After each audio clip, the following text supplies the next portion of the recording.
ইনি একজন মৃৎ কর্মকার। এই যে বিদেশে গেলেন কি জন্য, কিভাবে নিয়ে গেল আপনাকে?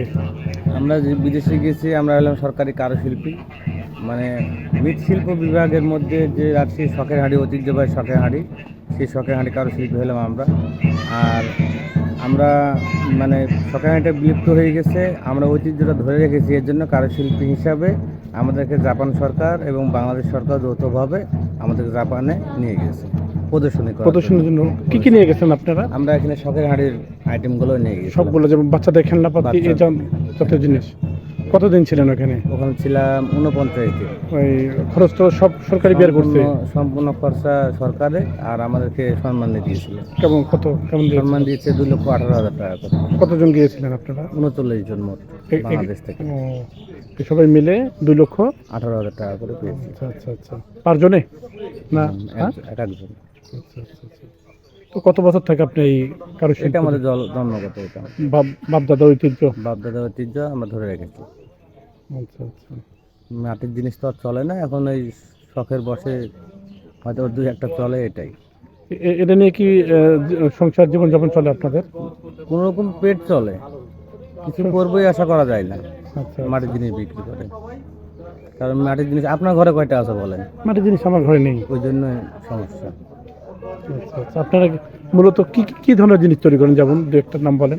যেমন শখের হাঁড়ি, সাজি, পঞ্চসাজি, বাচ্চাদের খেলনা, ব্যাঙ, পুতুল, বিভিন্ন আইটেমের মাধ্যমে। এই ধরনের মালই বেশি ইয়ে করেন আপনারা? ঠিক আছে দাদা, অনেক অনেক ধন্যবাদ আপনাকে। আপনাকে ধন্যবাদ। শুরু করেন। প্রথমে মাটির হাঁড়ি তৈরি করার জন্য মাটি রেডি করতে হয়, আপনারা দেখতে পাচ্ছেন। তারপরে এই মাটি থেকে এই হাঁড়ি, পাতিল, খোলা টোলা, যা বিভিন্ন ধরনের জিনিস তারা তৈরি করেছে, এইগুলি আবার যখন শুকিয়ে যাবে তখন আপনারা সুন্দর করে তারা এইগুলা মানে পুরাবে। আপনারা দেখতে পাবেন, আপনারা যেহেতু ভিডিও কন্টিনিউ করেন তাহলে আপনারা দেখতে পাবেন যে এই মাটির হাঁড়ি কীভাবে পোড়ায়।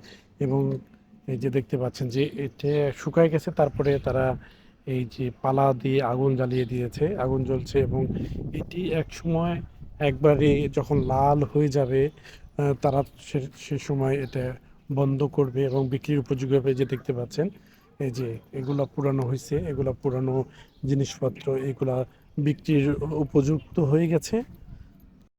এটা হচ্ছে রাতে হাঁড়ি পাতিল কিভাবে পুরায়, রাতের সিন দেখাচ্ছে আপনাদেরকে। দেখেন কেমন লাগছে, ভিতরে আগুন জ্বলছে, বোঝা যাচ্ছে বাইরে থেকে যে ভিতরে কোনো কিছু পুড়ছে। এবং এই আগুনের এত হিট যে আমি কাছ থেকে মানে আমার মুখ চোখ মনে হচ্ছে যে পুড়ে গেল, এত হিট মানে আগুনের।